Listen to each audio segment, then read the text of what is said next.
అధికారం కోల్పోయిన వైసీపీ ఇంకా అమరావతిపై విషం చిమ్ముతోంది. సాక్షి, నీలి మీడియాలో అమరావతి మునిగిపోతుందంటూ వార్తలు ప్రసారం చేస్తూ పైశాచికానందం పొందుతోంది.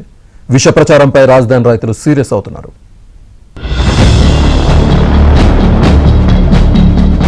ఆంధ్రప్రదేశ్లో వైసీపీ అధికారం కోల్పోయిన తర్వాత అమరావతిపై విషం చిమ్మడం మానుకోలేదు.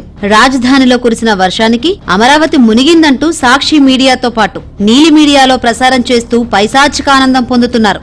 అమరావతి కోసం పొన్నూరును ముంచేశారంటూ పొన్నూరు వైసీపీ ఇన్ఛార్జ్ అంబటి మురళీకృష్ణ ఆరోపణలు చేయగా సాక్షి మీడియాలో తప్పుడు కథనాలు ప్రసారం చేసింది. ఈ వ్యవహారంపై జలవనరుల శాఖ అధికారులు పోలీసులకు ఫిర్యాదు చేశారు.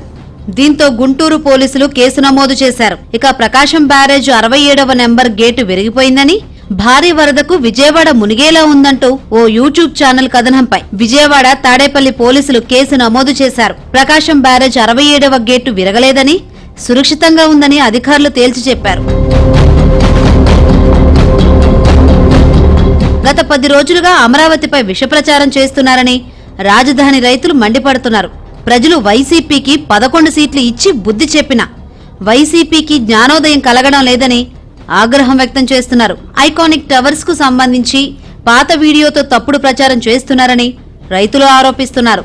అమరావతిలో జరుగుతున్న నిర్మాణ పనుల గురించి జగన్ వచ్చి తెలుసుకుంటే మంచిదని హితవు పలుకుతున్నారు.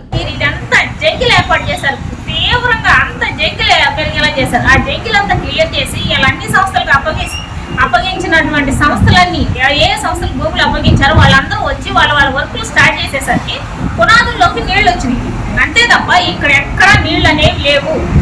పదే పదే అమరావతి మునిగిందని తప్పుడు ప్రచారాలు చేయడం మార్చుకోవాలి. ఇప్పుడు ఆ నిర్మాణానికి సంబంధించిన పునాదుల్లో నీళ్లు తీసుకొచ్చి వాళ్ళ ఫోటోలు తీసి గ్రాఫిక్స్ చేసి అమరావతి మునిగిపోయింది, అమరావతి ముంపు ప్రాంతం అని చెప్పి పదే అబద్ధాలు చెప్పి రాష్ట్ర ప్రజలందరినీ కూడా మరొకసారి పిచ్చోళం చేయాలి, రాష్ట్ర ప్రజలందరినీ కూడా తప్పుదారి పట్టేయాలని చెప్పి ఈ జగన్మోహన్ రెడ్డి వైసీపీ పార్టీ ప్రయత్నం చేస్తున్నాయి. మేము తీవ్రంగా ఖండిస్తున్నాం. రైతులు ప్రభుత్వం అమరావతిపై జరుగుతున్న దుష్ప్రచారంపై రైతులు తప్పుపడుతున్నారు. అమరావతి మునిగిపోయిందని చెబుతున్న వారికి రాజధానిలో జరుగుతున్న పనులను చూపిస్తామంటూ సవాల్ విసిరారు. సీఎం చంద్రబాబు దేశ విదేశాలు తిరుగుతూ ఏపీకి పెట్టుబడులు తీసుకురావాలని చూస్తుంటే జగన్ మాత్రం వాటిని అడ్డుకోవడానికి అమరావతిపై విషం చిమ్మిస్తున్నారంటూ ఆగ్రహం వ్యక్తం చేస్తున్నారు. నిత్యం కురుస్తున్న వర్షాలకు హైదరాబాద్, చెన్నై, బెంగళూరు నగరాలు మునిగిపోతున్నాయని, అక్కడ పెట్టుబడులు పెట్టొద్దని జగన్ చెబుతారా అంటూ రాజధాని రైతులు ప్రశ్నిస్తున్నారు. ఇంకా అమరావతి మీద వాళ్ళకి ఇంకా బుద్ధి రాకుండా 11 సీట్లు ఇచ్చినా కానీ వాళ్ళు 3 రాజధానులు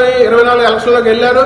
వాళ్ళకి 11 సీట్లు ఇచ్చారు. రాష్ట్రంలో ప్రజలందరూ కూడా ఉత్తరాంధ్ర వాళ్ళు కానీ రాయలసీమ వాళ్ళు కానీ ఏకైక రాజధాని అమరావతినే అభివృద్ధి చేస్తామని చెప్పి కూటమి ప్రభుత్వాన్ని 124 సీట్లు ఇస్తే వీళ్ళు ఇంకా సిగ్గు లేకుండా మరి ఇష్టం వచ్చినట్టు మాట్లాడుతూ మరి మాకు ఓట్లేసిన వాళ్ళందరినీ నరుకుతాం, భవిష్యత్తులో మేము మరి ప్రభుత్వంలోకి వస్తే మరి రాష్ట్రంలో ఉన్న ప్రజలందరూ కూడా బతకనీయకుండా చేస్తామని అడుగుతున్నారు. ఇట్లా చెప్తే ఎవరన్నా ఓట్లేస్తారా? ఆ మీడియాలో తప్పితే ఇంకెక్కడ ఎవరు కూడా ప్రచారం చేయట్లేదు, వాస్తవాలను చూపిస్తున్నారు. కాబట్టి దయచేసి ప్రజలు ఎవరు కూడా ఇలాంటి అవాస్తవాలను నమ్మకుండా ఇక్కడ వాస్తవాలను తెలుసుకోమని ప్రతి ఒక్కరిని విజ్ఞప్తి చేస్తున్నాం. ఎవరైనా ఈ అమరావతి మునిగిపోతుందంటే వచ్చి చూపించండి. ఇక్కడ రైతులు మేము ఉన్నాం, ఛాలెంజ్ చేసి అడుగుతున్నాం. మీరు మునిగిపోతుందని ఎక్కడైనా చూపించగలిగితే మీరు ఏం చేయమంటే మేము అది చేస్తాం. కూటమి ప్రభుత్వం అమరావతి, పోలవరాన్ని గాలిన పెడుతూనే రాష్ట్రాన్ని తిరిగి పట్టాలెక్కిస్తోంది. అయితే ఈ ప్రయత్నాలను ఏదో రకంగా అడ్డుకోవాలని రాజకీయ ప్రయోజనాల ముసుగులో వైసీపీ అనుబంధ యూట్యూబ్ ఛానల్స్, నీలి మీడియా దెబ్బతీస్తున్నాయి.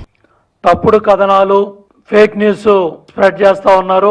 దాని మీద కూడా సంబంధిత ఇరిగేషన్ శాఖ అధికారులు రోత పత్రిక, రోత ఛానల్ వాటికి సంబంధించి వచ్చిన కథనాల మీద కంప్లైంట్ ఇవ్వడం కూడా జరిగింది. అట్లాగే గవర్నమెంట్ ఫ్యాక్ట్ చెక్ లో కూడా ఇవన్నీ కూడా ఎక్కడో 100 కిలోమీటర్ల పైగా ఉన్న ప్రాంతంలో వాగులో వచ్చిన వాగు పొర్లిపోయిన ఖమ్మంపాడు ఏరియాలో ఆ దృశ్యాలను తీసుకొచ్చి అమరావతిలో వాగులు పొంగాయి, చట్టాలు పొంగాయి, ఇక్కడ ఈ ప్రాంతంలో అంతా మునిగిపోయిందని తప్పుడు కథనాలు, తప్పుడు ప్రచారాలు చేస్తా ఉన్నారు.